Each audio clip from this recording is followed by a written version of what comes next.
En el día de hoy el sermón lo he titulado Una confianza inocente. Y vamos al pasaje que Marcos capítulo 10, versículo 13 al 16. Dice de la siguiente manera: y les presentaban niños para que los tocase, y los discípulos reprendían a los que presentaban. Viéndolo Jesús, se indignó y le dijo: dejad a los niños venir a mí, y no se los impidáis, porque de los tales es el reino de Dios.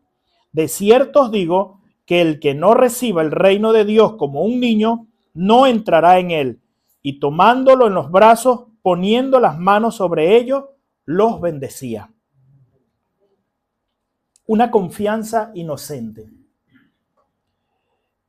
En estos días puse a mi nena, a Estefanía, la puse en la mesa, la paré sobre la mesa y le dije que viniera hacia donde yo estaba. Y sin pensarlo dos veces me dio los brazos y se me tiró, sin tener ningún tipo de temor de que yo la fuera a dejar caer, cosa que había probablemente posibilidades de que se me zafara y que se me cayera y se iba a golpear muy fuerte. Pero ella no tuvo ningún tipo de malicia, no tuvo miedo, porque sabía que yo la estaba esperando. Y se lanzó a mis brazos y yo la sostuve, obviamente.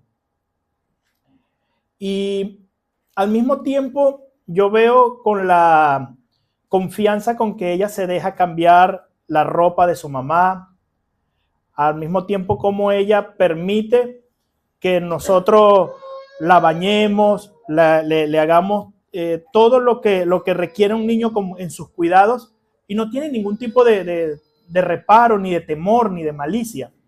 Ella simplemente confía de que nosotros le vamos a hacer lo mejor a ella. Vamos a esforzarnos para hacer lo mejor para ella, ¿cierto? Y esta confianza nos debe dar, o este ejemplo que nos dan los niños, nos debe dar como una especie de ejemplo según lo que nos dice este pasaje, porque el pasaje nos dice que trataban de pasarle a los niños para que el Señor los bendijera, pero los discípulos le impedían de que se lo acercaran. Y cuando el Señor se dio cuenta de eso, hay una palabra allí que dice que se indignó. Y le dijo: dejen a los niños que vengan a mí y no se lo impidan, porque de los tales es el reino de los cielos. Pero más adelante, hasta allí está muy lindo. Este pasaje lo pudiéramos utilizar y hablar sobre el Día del Niño, pudiéramos hablar acerca de los niños, de lo maravillosos que son los niños, que lo vamos a tocar más adelante. Pero lo que realmente nos deja una enseñanza en este pasaje es los versículos que vienen después, cuando él dice: de cierto os digo que el que no reciba el reino de Dios como un niño, no entrará en él. Entonces, allí es donde está la enseñanza que hoy el Señor quiere traer para nuestras vidas. Es por eso que la titulé Una confianza inocente. ¿Ok? Veamos un momento. La Biblia nos dice de que trataban de poner a los niños delante de Jesús y los discípulos tuvieron una reacción natural o antinatural, no sé. Pero la reacción de ellos fue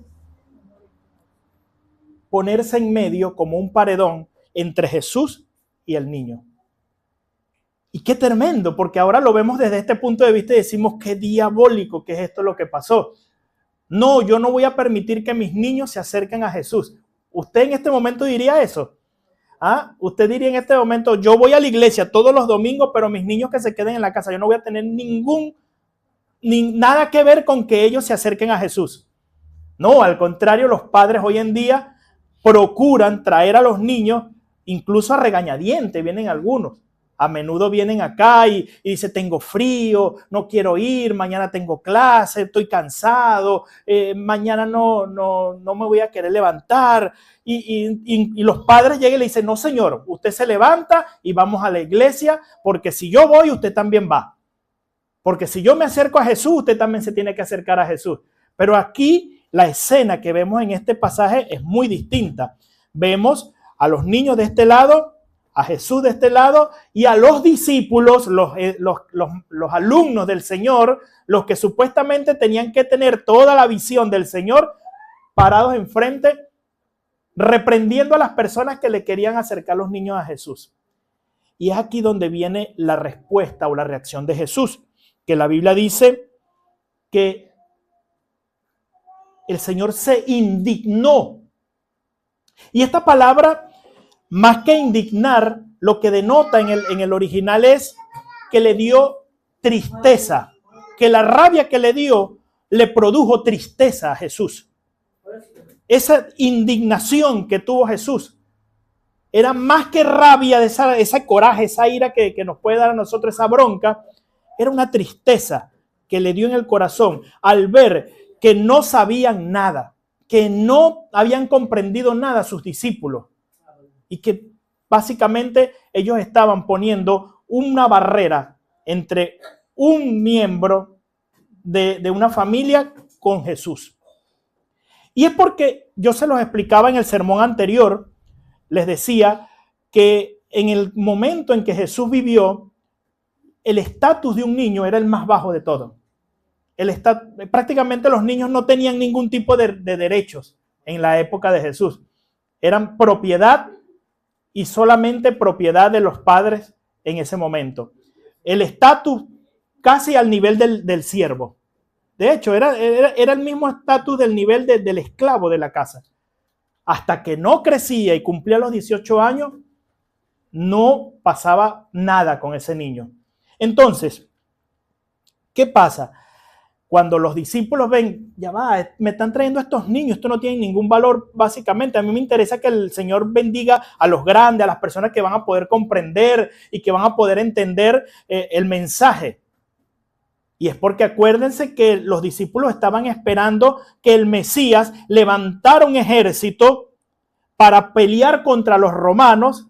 Y es por eso que el primer sermón que dimos, cuando no sé si lo recuerdan, que se llama la redefinición de la autoridad o del poder, el poder redefinido, es lo que estaba pasando acá. Ellos querían que el Señor lograra ganar adeptos con las personas que más le convenían, pero obviamente si el Señor iba a hacer un ejército para pelear contra los romanos y poner a todos sus enemigos, ¿qué iban a hacer los niños? No, los niños los pasamos a un segundo plano o a un tercer plano y que se vayan de aquí más bien. No me interesa que los niños vengan acá, me interesa gente aguerrida, gente que quiera tomar el arma y pelear por Jesús.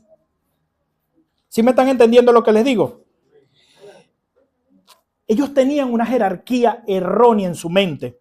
Los discípulos parecían creer que había una jerarquía de importancia en el reino de Dios, donde los adultos y aquellos considerados más significativos eran los más dignos de la atención de Jesús.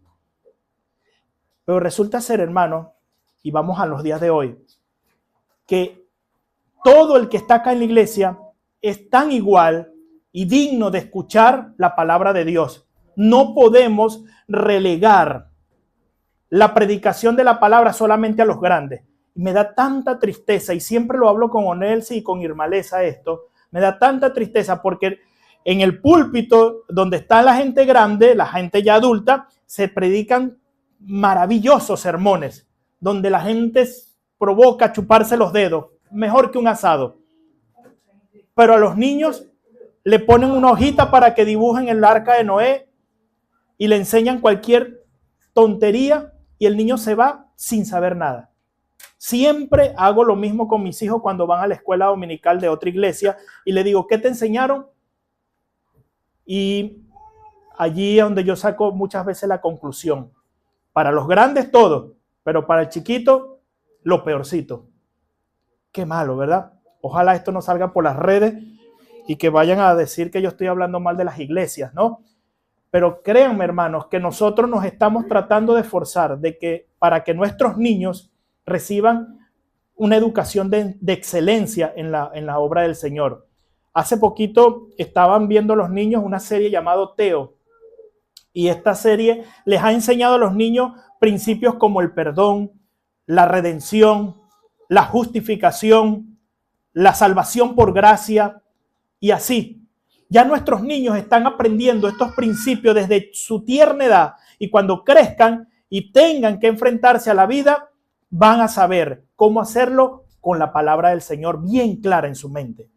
Y es que creemos acaso que nuestros niños no tienen la capacidad de comprender un sermón. Hermanos, cuando yo me voy, mi hijo me dice cosas del sermón que yo he predicado, que yo digo, ¿cómo hiciste para comprender esto?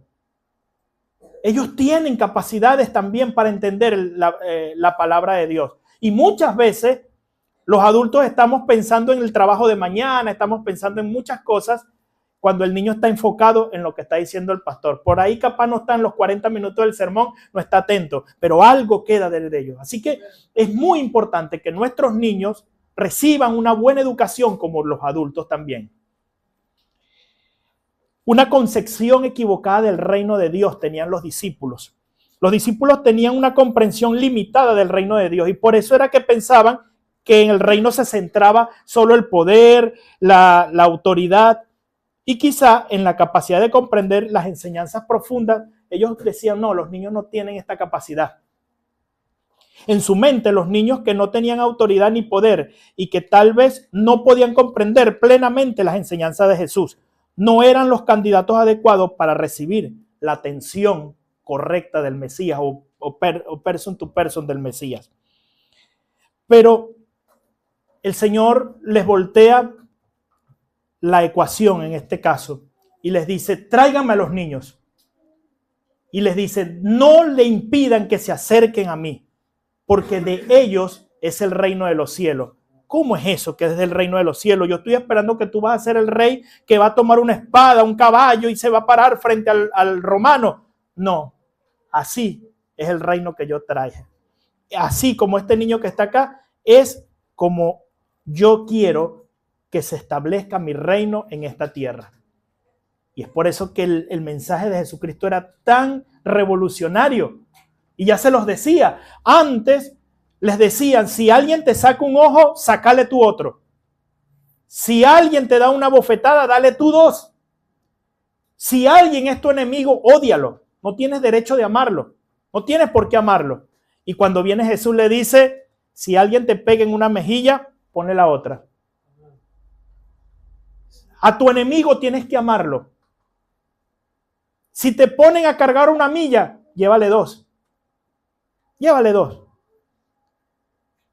¿Por qué, hermanos, causó tanto revuelo esto? Porque se pensaba erróneamente acerca de que el Mesías iba a ser como el formato que tenían encajonado los fariseos en su época. Y no era así. Estaba equivocado. El mensaje del maestro era claro, pero no lo habían entendido bien. Él decía, Dios fuerte, príncipe de paz.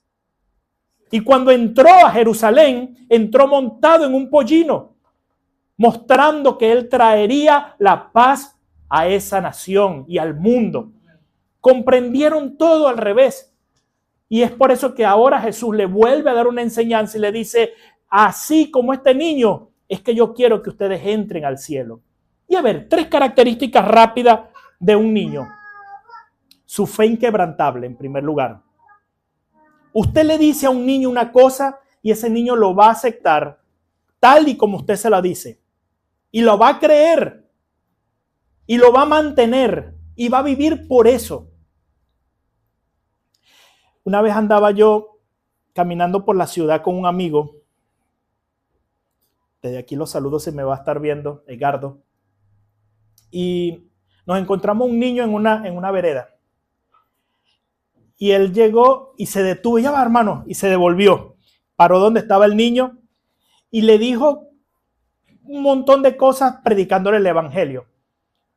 Y le decía que Cristo había muerto en la cruz del Calvario. Y yo, un niño chiquitico, no sé, tendría 5 años, 6 años. El niño estaba ahí en la vereda solito y le dijo, Y entonces yo me quedé así como loco y él me dice algo, me dice, hermano, te puedo asegurar que a ese niño jamás se le va a olvidar esto que yo le dije. Eso te lo puedo asegurar yo. Y no sabemos si mañana ese niño Dios le da la oportunidad de aceptar o de ser salvo. Su fe es inquebrantable. Por eso dijo Jesús en Mateo 18:3, de cierto os digo que si no os volvéis y os hacéis como niños, no entraréis en el reino de los cielos. Hay que volverse y hacerse como un niño. Otra cosita que define a los niños, que caracteriza a los niños, es su dependencia total. Los niños, como lo decía hace un momento, dependen totalmente de los padres. Y así como niños, nosotros debemos aprender a depender de Dios. Proverbios 3, capítulo 5 y verso 6 dice: fíate de Jehová de todo tu corazón y no te apoyes en tu propia prudencia. Reconócelo en todos tus caminos y Él enderezará tu vereda. Qué tremendo es lograr comprender que en la dependencia de Dios nosotros podemos vivir tranquilos. ¿Querés ser una persona que viva libre de estrés? Aprende a depender del Señor. Hoy en día todo el mundo vive estresado. Todo el mundo tiene que hacer un ajuste en su presupuesto para pagar el psicólogo, el psiquiatra y capaz una pastilla también que le mediquen para poder andar tranquilo. Cosa que se pudiera resolver capaz tranquilamente, al menos que no sea algo clínico, pero capaz se pudiera resolver con depender del Señor y confiar en que la providencia del Señor le va a ayudar y le va a sostener. Porque ¿cuáles son los mayores problemas y los mayores miedos que tenemos hoy en día? ¿Será que llegó el fin de mes? ¿Será que puedo cumplir con mis obligaciones? Y estas cosas muchas veces nos despiertan en las noches y nos hacen vivir sobresaltados con pálpito. Entonces, tómate una pastilla para que le bajes 2 al asunto. Ah, muy bien, listo, me lo bajó, estoy tranquilo, ya. Pero si vos entendieras que hay un Dios que te prometió sostenerte en medio de las tribulaciones, si vos entendieras que Dios ha prometido y que siempre cumple sus promesas, entonces dependería de esa promesa y tu estrés, tu preocupación y todas tus ansiedades se irían en un instante.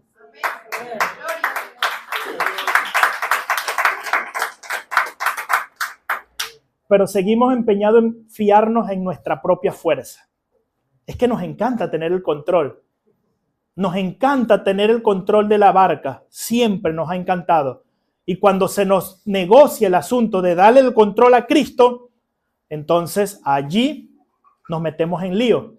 Porque realmente a la final Cristo siempre va a tener el control. Pero nuestra mente va a estar pensando que somos nosotros y allí es donde caemos en la depresión, en la angustia, en la ansiedad. Fíate de Jehová con todo tu corazón y no te apoyes en tu propia fuerza. Reconócelo en todos tus caminos y Él enderezará tus veredas. El tercer punto, la tercera característica, y aquí quiero centrarme un poquito, es que un niño tiene ausencia de cinismo. El cinismo. La Biblia dice en Mateo 5, versículo 8, bienaventurados los de limpio corazón, porque ellos verán a Dios. El cinismo proviene de una escuela filosófica muy antigua, que le llamaban los cínicos. Proviene de una escuela filosófica de la antigua Grecia. Los cínicos, quienes abogaban por vivir de acuerdo con la naturaleza y rechazaban las convenciones sociales y los valores materiales. Sin embargo, en el uso moderno, el cinismo se ha desviado de sus orígenes filosóficos y ahora se refiere más comúnmente a una actitud negativa y desconfiada. Es decir, antes los cínicos lo que hacían era vivir como hippies. Sí. Pero hoy en día el cinismo como que ha tomado otro matiz y lo que nos hace a nosotros es vivir de una manera desconfiada, como descreyendo todo lo que se nos dice. ¿Ha conocido usted personas que cuando tú le estás hablando pareciera que en los ojos se le marca el signo de interrogación, como que este no me está creyendo nada de lo que le estoy diciendo? Bueno, son personas que viven con cinismo en su corazón, pero un niño no. A un niño yo le digo algo y él lo va a creer como tal. Recién me daba cuenta, esta mañana jugábamos cuando íbamos camino a una fiesta de niños y iban a llevar 2 payasitos. Uno se llamaba Tallarín y el otro Zanahoria. Y entonces yo en el camino, para hacer una broma, le digo, ahorita vamos a ir con el payasito zanahoria y remolacha, le digo yo. Y escuchó Isaí, e Isaí lo creyó exactamente, que se llamaba zanahoria y remolacha. Y cuando llegamos, el payasito llega y le dice, ¿ustedes saben cómo me llamo? ¡Remolacha! Dijo de una vez delante de todo el mundo. Casualidad, habían llevado un tercer payasito con nombre de remolacha y así se salvó, así zafó. Y hoy cuando veníamos en camino me pregunta, ¿en serio tú estabas era echando broma? ¿Estabas cargando? Sí, yo estaba jugando nada más. Y bueno, para que ustedes vean, en un niño no hay cinismo. En un niño se cree todo lo que se dice. Y así deberíamos nosotros empezar a vivir con una vida menos cínica. Más creyente debemos ser. Mire, el cinismo puede afectar negativamente las relaciones interpersonales. Cuando nosotros somos cínicos, se nos rompen las amistades, las relaciones de esposo. Una persona cínica puede tener dificultades para confiar en los demás y para ver el bien del mundo. También puede influir en la relación con Dios. Y aquí es un problema, es un problemita bastante tremendo, ya que el cinismo puede llevar a la duda y a la desconfianza en su bondad y en su promesa. Usted quiere ver una persona cínica cuando escuche a alguien que se para acá al frente y da un testimonio, el cínico dice, ¿será verdad que el Señor hizo eso? Eso tiene que ser casualidad. ¿Ve? Entonces, eso debe tener alguna explicación. Entonces, los niños, como ya los decíamos, tienen estas tres características, que es su confianza inquebrantable o su fe inquebrantable, su dependencia total y no son cínicos. ¿Ok? Nosotros como niños deberíamos tener estas tres características y si no las tenemos, empezar a trabajar seriamente en estas tres características.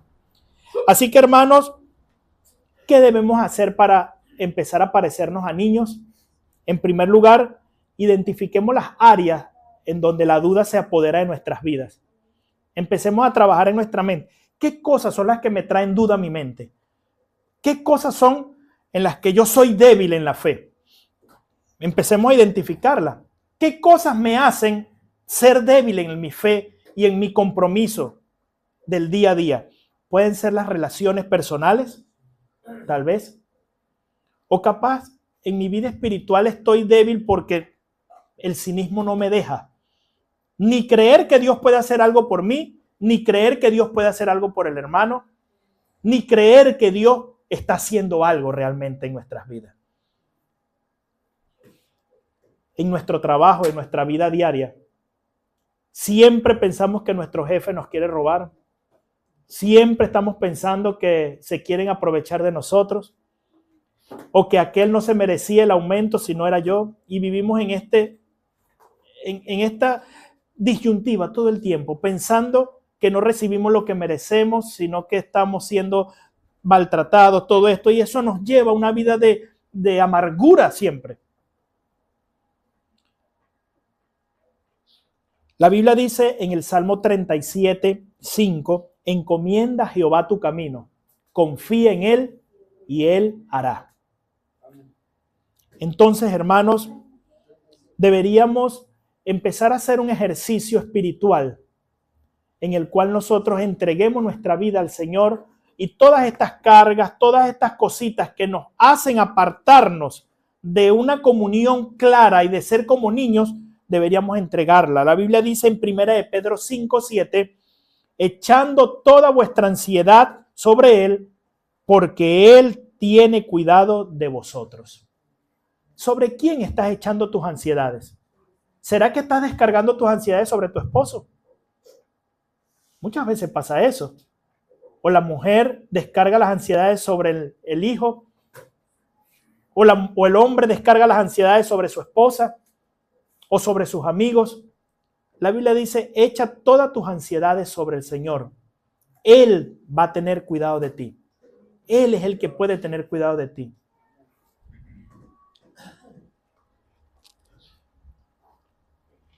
Los discípulos dijeron, Señor, aumentanos la fe.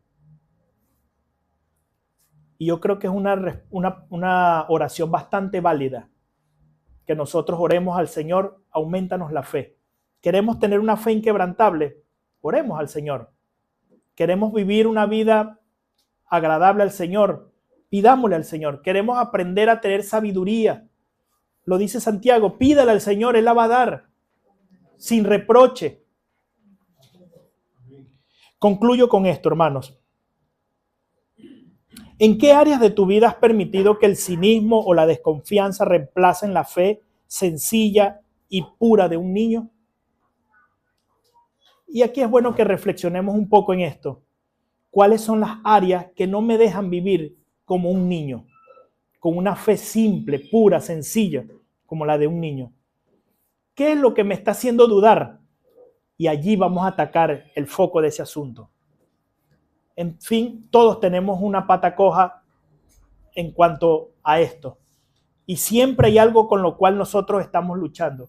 Es bueno que hagamos en retrospectiva un análisis en nuestro interior y que podamos decir, aquí es donde está, identificarlo y sacarlo, trabajar de plano en ello. ¿Cómo puedes cultivar una confianza más profunda y completa en Dios? Una confianza que se asemeje a la confianza de un niño. Una confianza que la podamos llevar a cabo en nuestra vida cotidiana, a diario. ¿Cómo se puede hacer? ¿Cómo podemos fortalecer nuestra confianza? Pues hay muchos medios que el Señor nos dio. Medios por los cuales podemos acercarnos al Señor. La oración, el estudio de la palabra, el congregarnos. Por allí, si empezamos por ahí con esos medios, capaz vamos a poder hacer fortalecer nuestra fe. Y por último, ¿estamos dispuestos a dejar atrás todas nuestras dudas y miedos para confiar en Dios con la misma pureza y sencillez que un niño confía en sus padres? ¿O simplemente sigo aferrado a mi dependencia de mí mismo o de mi entorno?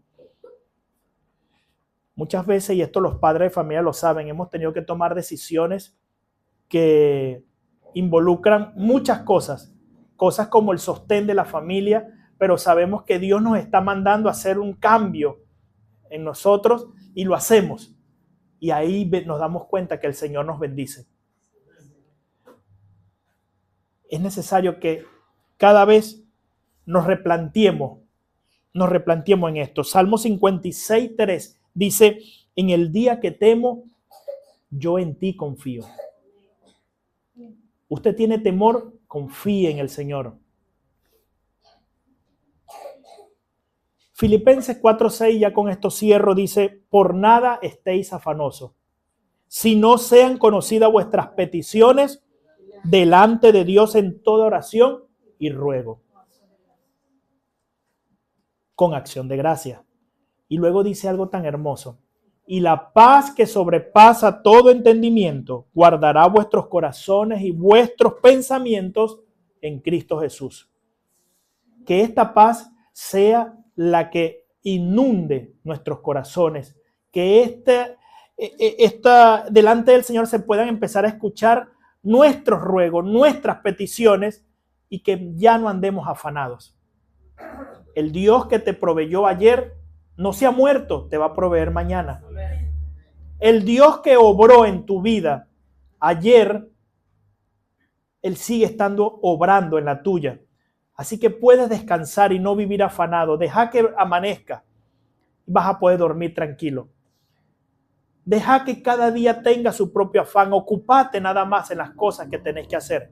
Y te vas a dar cuenta que cuando menos abras los ojos vas a tener esa meta allí enfrente tuyo. Hoy capaz lo ves lejos. Hoy capaz lo ves imposible. No te afanes. Ora al Señor. Por nada estés afanoso. Sean conocidas tus peticiones delante del Señor. Y esa paz que sobrepasa todo entendimiento guardará tu mente y tus pensamientos en Cristo Jesús.